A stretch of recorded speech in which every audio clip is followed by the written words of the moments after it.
Essas 3 ou 4 disciplinas que comentei, integração contínua, entrega contínua, implantação contínua e operação contínua, se sustentam com uma série de disciplinas técnicas, né, que são aquelas que eu vou comentar agora. Né? E dentre as disciplinas técnicas, né, aqui elas são, na verdade, uma forte base para começar a entrar em cima de ferramentas. Né? Ou seja, como eu consigo trabalhar, por exemplo, o sistema de gerenciamento de controle de versão. Né? E aí eu comentei do modelo clássico, né, de trabalhar em cima de orientado a branch ou orientado a trunk. Né? Talvez para quem não é desenvolvedor isso possa soar ainda um pouco estranho, mas para quem trabalha com desenvolvimento, isso se sustenta em um repositório onde estou guardando, certo, as informações de cada um dos desenvolvedores que estão aqui colaborando, certo, com o código, aos autores do livro. Né? E, em princípio, eu posso ter, por exemplo, um diretório separado para cada capítulo, cada autor trabalha em forma isolada. Isso que se chama de produtividade individual. Então, eu estou trabalhando individualmente, certo? O mundo que se exploda. Eu vou entregar meu resultado e a partir daí, na hora da verdade, que é na hora de mesclar, de fazer o merge, que vou ter as surpresas. Em princípio, uma atividade merge que poderia ser na ordem de horas, pode ser da ordem de dias, às vezes até semanas, para conseguir converger. Vejam quanto desperdício de trabalho que poderia ser evitado se eu começo a trabalhar em cima de uma produtividade de equipe. Qual a diferença? As duas visões que eu tinha colocado anteriormente. Orientado a branch, eu estou criando o branch, ou seja, no repositório eu crio um diretório e a partir daí eu trabalho em forma isolada da versão original, a versão que está em produção, para depois converger todo mundo nas branch até chegar numa versão que é árduo e trabalhoso para conseguir consistir. Mudou a interface, mudou tal rotina, mudou tal... Vai, refaz código, refaz, e aí tem um retrabalho. Então, em princípio, uma pessoa que trabalha isolada, a gente poderia pensar que está trabalhando de forma mais eficiente, mais rápida, mas não necessariamente. Por quê? Porque ela pode estar alienada também, pode estar trabalhando em cima de coisas que não precisava, está solto. Né? Bom, foco aqui no DevOps, orientado ao trunk. Ou seja, eu estou trabalhando em cima da base, estou mudando esse meu livro constantemente, sendo disponibilizado com muita frequência. Evita uma série de problemas. Para conseguir fazer isso, é o que nós utilizamos aqui, um conceito de servidor de integração contínua com builds automatizados. Aqui é um mais técnico ainda.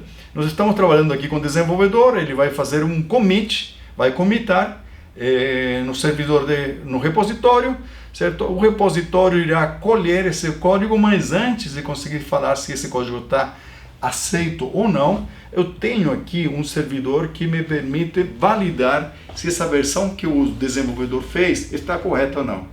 Quais são os critérios? Primeiro, se passou na compilação. Segundo, se passou pelos testes unitários. Né? E para isso, eu vou falar um pouco mais sobre testes unitários mais para frente. Né? Nesse caso, o teste unitário me permite validar uma unidade de código, né? Que seria uma rotina, uma função. Análise de código, né? Ou seja, eu vou analisar se esse código, que se chama de teste da caixa branca, analisar se o código está bem construído, está robusto, está utilizando a nomenclatura adequada, está usando os padrões que foram combinados anteriormente e assim por diante. Se tudo isso passa, né, todo mundo é notificado, certo? E o código é aceito. Tenho ainda um método aí chamado pull request que me ajuda, inclusive, em um modelo intermediário entre um branching e trunk, que passa pela revisão de um outro colega, revisão em pares agora automatizada nesse sentido. Próxima prática, construção de ambientes. E aí estamos falando de técnicas de infraestrutura como código, que é a ideia de conseguir, a partir de uma descrição, automatizar a construção, o provisionamento dos ambientes. Isso, se em princípio, evitava a burocracia de construir, encurtando o tempo de disponibilizar o ambiente, trouxe uma outra vantagem que é fundamental: uniformizar o parque tecnológico.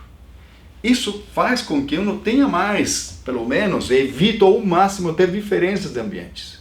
Sim que alguém vai lá e mexe, alterou e faz desse seu trabalho uma dependência, né? Uma questão que a gente consegue até não mais ter controle, né? Uma vez que eu estou trabalhando em cima desse padrão, eu consigo provisionar, certo? E desmanchar ambientes com muita frequência. Dessa maneira, eu consigo fazer testes de aceitação complexos. Se eu desmanchar o ambiente, passou, está ótimo, então ela está apta a ser implantada. Então, ela alavancou uma série de ações que me permitem evoluir esse meu dia a dia. Agora, o que acontece com aquele profissional que trabalhava em infraestrutura dessa maneira ainda tradicional? Que ele vai lá, mexia, tinha que mexer, configurava manualmente. 10 servidores todos iguais, mas não necessariamente eles todos com a mesma configuração. Porque um deu um problema, porque o outro mexia num, mexia no outro, pronto. Se um deles falha, eu não consigo reproduzir a mesma máquina que eu tinha antes, né? Aqui sim, aqui eu posso fazer isso. Isso alavanca grande parte do processo automatizado que eu estou sustentando aqui. Mais uma disciplina técnica, né? Que é se preocupar com a arquitetura, né? Normalmente, qualquer solução que a gente constrói do zero se inicia com uma arquitetura monolítica. Por quê? Porque eu preciso testar ideia, preciso colocar ideia em prática, né? E a arquitetura monolítica, né, onde eu concentro todo o código num lugar só, tem as variações, né, que logicamente aqui. Que variações são essas? Em princípio, a monolítica, né, uma vez que está tudo no mesmo lugar, eu tenho a facilidade de rapidamente conseguir alterar, ainda que não é tão rapidamente, porque se isso vira um inferno de um código muito grande. O que acontece aí? Meu problema é que depois eu não consigo mais gerenciar ou escalar equipes com uma estrutura monolítica de maneira tão fácil, né? Que mais?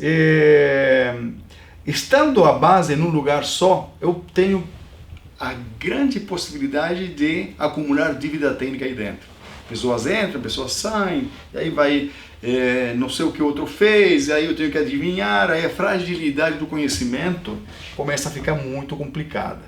Porque quanto tempo demora um profissional a conseguir ser produtivo numa arquitetura monolítica? Ele precisa dominar bastante o assunto antes de arriscar alterar código. Ou seja, isso me demanda atrasos, esperas, desperdício. Afinal de contas, retrabalho em tudo isso, né? E tem uma variação dessa arquitetura, que é a arquitetura em 3 camadas, que não varia muito do modelo anterior, só que agora eu tenho camada de tela, camada de negócio e camada certo, de banco de dados, mas ainda assim preservo os mesmos modelos, né? Posso até componentizar, né, que seria uma terceira opção. E a microserviço, né? Na microserviço eu estou criando componentes muito pequenos, né? Só que aí, de um lado, eu ganho criando código concentrado em células menores, muito mais focadas em cima de assuntos particulares, a responsabilidade está delimitada, não estou propagando erros no restante da arquitetura, ou seja, isso me permite também ter maior confiança das mudanças não causarem efeitos colaterais indesejados, mas ao mesmo tempo ela me gera uma complicação de gestão, né? Então, a partir daí, certo? Só voltando aqui mais um ponto, né? Estão as 3 aqui mencionadas. Normalmente nós começamos com monolítica, mas nós podemos depois transitar para a componentizada. Ou seja, nós podemos usar uma técnica de estrangulamento que me ajuda a componentizar código concentrado em um lugar só. Isso me dá também uma nova visão das estratégias que eu posso fazer para evoluir minha situação atual a um modelo DevOps. Antigamente, e aí eu até fui afetado nesse modelo anterior, que não, vamos construir do zero uma solução, né, que talvez era uma tendência que existia antigamente, mas que era muito cara. Por quê? Porque tinha que ter equipes em paralelo que iriam construir essa solução, e a equipe que está dando suporte à versão anterior, ou aquela que está funcionando, está lá também evoluindo a solução. As duas não se conversam, então pode ser que um projeto demore muitos anos até ser completamente substituir a versão anterior. Então, desgastes e desgastes e desgastes. O que estamos fazendo aqui? Convivendo com as duas versões, nova e antiga, simultaneamente, de tal maneira a conseguir sustentar o negócio, que é o que interessa, né? Estratégia, inclusive, que as grandes empresas, unicórnios DevOps, Google, Netflix, Amazon, todas elas passaram por esse impasse e resolveram dessa maneira, né?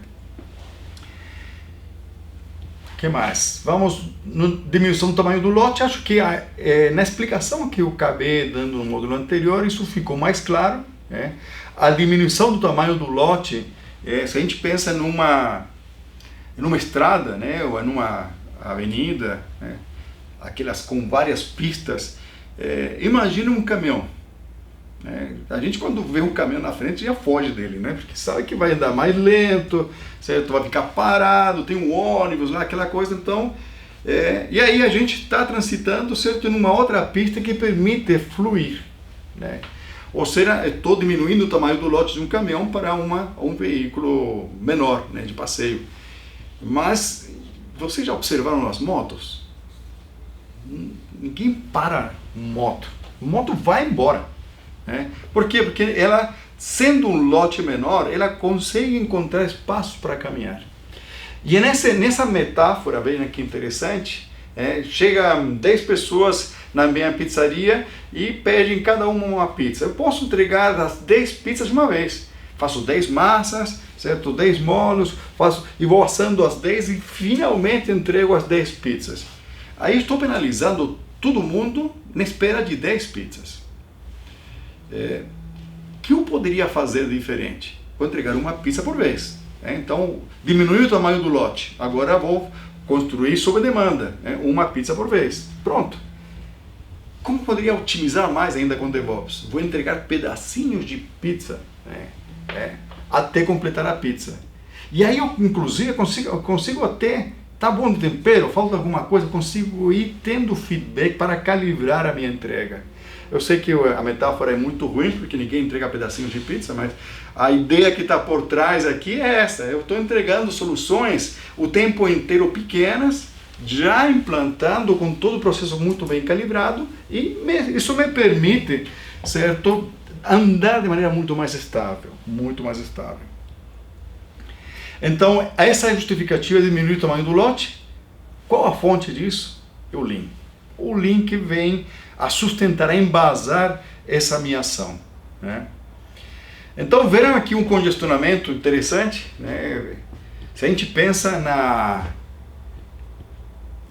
na capacidade, a capacidade da equipe, a capacidade da estrada está 100%. Você vai conseguir utilizar qualquer espaço. Tem 1 metro quadrado que não tenha espaço livre. Só que está tudo parado.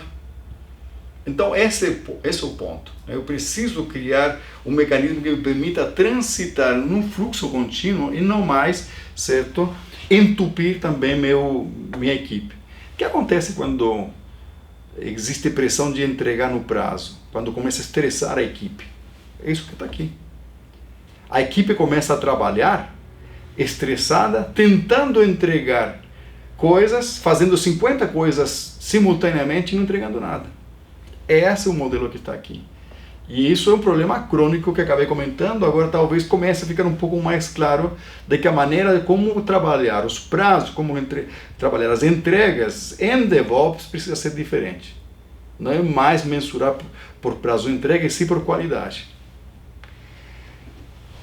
Então, vou agora para o próximo assunto, mas eu vou quebrar isso aqui no próximo vídeo para conseguir avançar, para não deixar esse vídeo também muito extenso. Então, próximo assunto, separar o que é uma release de um deploy.